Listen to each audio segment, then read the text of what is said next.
Salut, c'est Siro, bienvenue sur Music Your Life. Alors ce que je te propose de travailler aujourd'hui, c'est que je vais essayer de te montrer le mieux possible la bulería.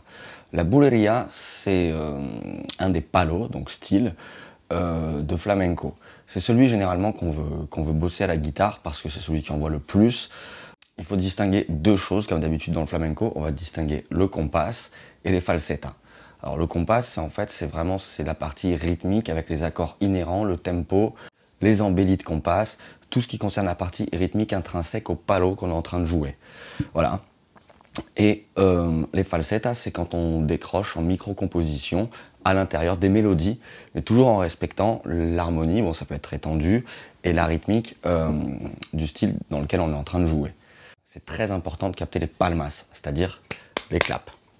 Ça aussi, il y a une façon de le faire, mais à la limite, je ferai une vidéo avec des personnes que je connais qui l'expliqueront bien mieux que moi. Ça peut être pas mal. Petit truc sur les palmas. C'est la signature rythmique, en fait. C'est vraiment la clé du style dans lequel tu es en train de jouer. Il faut connaître les palmas. Je vais te filer les bulerías les plus faciles à capter, parce qu'au début, en fait, c'est pas évident à comprendre. Celles qui sont les plus faciles à capter, en tout cas moi, qui m'ont aidé, soit pour les palmas, ou pour compter, pour travailler, en fait, reconnaître le compas. Alors pour ça, en fait, ce qu'il faut, c'est écouter déjà le chant. Il faut écouter les guitaristes quand ils accompagnent le chant. Ça, c'est très très important parce que c'est un petit peu plus cadré au niveau du compas. Bon, alors quand ils suivent réellement le chant, quand ils suivent vraiment le chant, les lettres, ça c'est super compliqué. Je suis en train de le travailler en ce moment, c'est super chaud, rythmiquement et harmoniquement. Donc là, je vais te parler surtout de bulería. On va planter le décor, en fait, les bases. Et voilà, compas, falsetta, la base rythmique, les accords, tu vas voir, on va essayer de décortiquer tout ça. Par exemple, moi, j'ai dû compter, décortiquer des tas de vidéos où les mecs, ils expliquaient pas forcément. Et c'est pas évident. Donc voilà, là, je vais essayer de te montrer ce que j'aurais aimé trouver. Donc on va partir vraiment du début et essayer de se faire tourner un peu une bulería. Alors, parmi les bulerías les plus intéressantes à travailler, à écouter, il y a Almoraima de Paco de Lucia, Gitano de Lucia de Vicente Amigo, et ensuite la vidéo pédagogique de Tomatito. On comprend bien tout ce qu'il propose. Moi j'ai travaillé beaucoup de falsettas de Tomatito, de cette vidéo, parce que je comprenais bien ce qui se passe rythmiquement. Alors il les explique pas vraiment, s'il y en a qui te branchent, je pourrais te les montrer plus en détail, parce que je les ai pratiquement toutes disséquées, et voilà, je peux les jouer dans les temps, les proposer, vraiment. Donc voilà, ça peut être cool. Donc voilà, ça c'est vraiment des bulerías. Alors, en bulería chanté, il y a pratiquement tout Camarón et Paco de Lucia, et tout Camarón et Tomatito. Alors, la bulería, rythmiquement, on est dans une grande mesure de 12 temps. Et ça se compte comme ça. On part du 12, le 12 est un temps fort, le 1 ne l'est pas, et lorsqu'il y a des arrêts, ils se font sur le temps 10.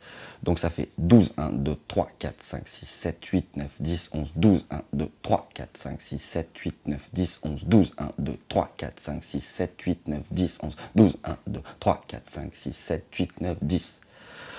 Alors il y a des accents sur le 12, le 3, initialement sur le 6, décalé bien souvent sur le 7, sur le 8e temps, le 10 et le 12. Donc ça nous fait 12, 1, 2, 3, 4, 5, 6, 7, 8, 9, 10, 11, 12, 1, 2, 3, 4, 5, 6, 7, 8, 9, 10, 11, 12, 1, 2, 3, 4, 5, 6, 7, 8, 9, 10, 11, 12, 1, 2, 3, 5, 6, 7, 8, 9, 10. Ça, c'est vraiment le motif de base. Et en fait, chaque battement est le temps. C'est-à-dire que là, dans la bulería, on est dans un tempo très rapide. Alors, on y va. Je vais montrer quelques exemples de bulería et en expliquant en fait comment on positionne les accords rythmiquement. On y va pour le compas bulería. Go! Alors, ce que je vais faire aussi pour cette bulería, je vais mettre un capot. Alors, ils l'ont gardé en fait quand tu vas voir les morceaux. Si tu commences à en écouter ou quoi que ce soit, tu vas voir souvent ils ont des capots par rapport en fait au chant, par rapport à la tonalité pour le chanteur. Et après, dans les bulerías instru, ils l'ont gardé par tradition. Alors, n'hésite pas à les travailler quand même à vide, parce qu'on va pas se le cacher, travailler avec le capot, ça réduit forcément l'espace de jeu et les cases dans lesquelles tu vas jouer, et ça rapproche un peu les cordes du manche, donc en fait c'est un peu plus facile. Donc n'hésite pas quand même à les travailler à vide, c'est important, c'est-à-dire sans capot. Là je vais mettre le capot, je sais pas, on peut le mettre en 2 ou en 3, je vais le mettre en 3e case. Alors 3 accords essentiellement à connaître pour la bulería, tout au moins pour le départ.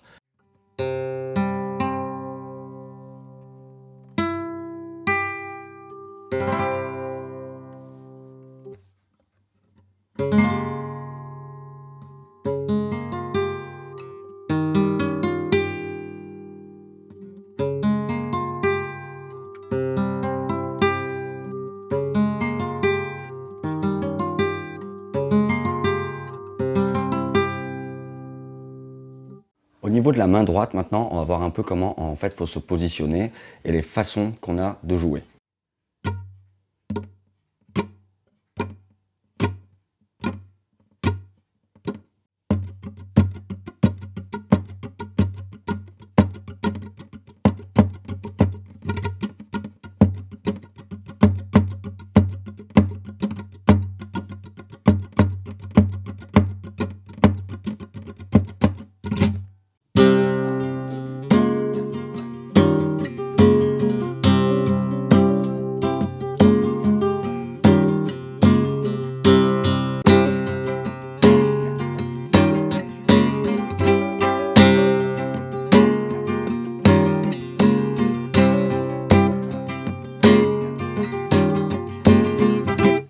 Alors, je te file quelques repères par rapport au temps et où tombent certains des accords. 12, 1, 2, 3. Sur le 3, on a toujours le si bémol. 12, 1, 2, 3, 4, 5, 6. Le Do 9 sur le 6e temps. 12, 1, 2, 3, 4, 5, 6, 7, 8. 8, on retourne sur le si bémol. 12, 1, 2, 3, 4, 5, 6. 7, 8, 9, 10. 10 le La jusqu'au 12 à venir. Et en fait, voilà, là, tu as bouclé ta boucle. 12, 1, 2, 3, 4, 5, 6, 7, 8, 9, 10, 11, 12, 1, 2, 3, 4, 5, 6, 7, 8, 9, 10. Alors pendant 10, 11, 12, on reste sur le La. Tiens, voilà la position donc, du La en flamenco. Barré sur les cordes de Ré et Sol avec l'index et le majeur qui vient prendre la corde de Si. Tout ça en deuxième case. Et c'est assez malin. Et c'est assez malin d'ailleurs. Moi je l'ai même gardé pour l'électrique parce que ça te donne accès à tous les La. Et c'est très bien parce qu'on a besoin d'avoir accès à tous les La dans le flamenco. Puisqu'on va jouer La, La 7, ou bien comme ça libère ses deux doigts. Donc là, La 7, La 9 bémol, diminué, et les déplacements. Enfin voilà. Alors on a souvent aussi ici à faire des hammers. Et notamment pendant 10, 11, 12. Et là, il y a une petite astuce avec la main droite. Je vais te le montrer. Mais on va regarder déjà ce qui se passe à la main gauche.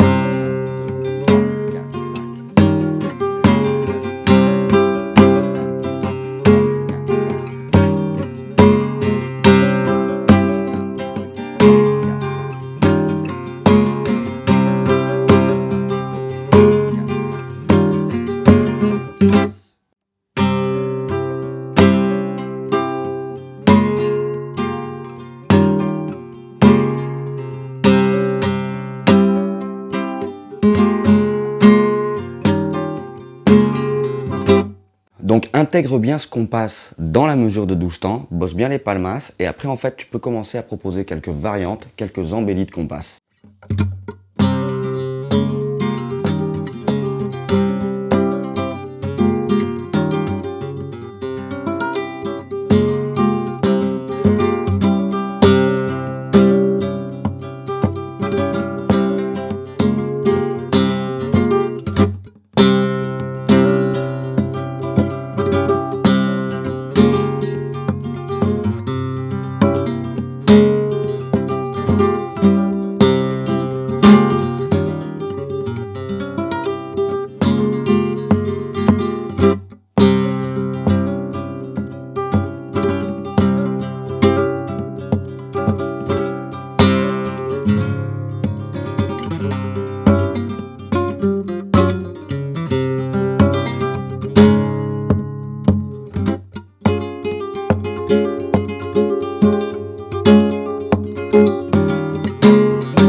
une astuce aussi, parce que la bulería, c'est assez compliqué. Bon, rien t'empêche de t'en mettre déjà pas mal dans l'oreille. Mais pour arriver à la bulería, moi, ce qui m'avait aidé, par exemple, c'était de bosser la solea por bulería. C'est-à-dire la rencontre entre la solea et la bulería. À la limite, j'en mettrai dans la description. C'est plus lent, c'est un peu plus facile à capter. Donc ça peut t'amener justement vers la bulería. À bientôt sur Music Your Life. Bye.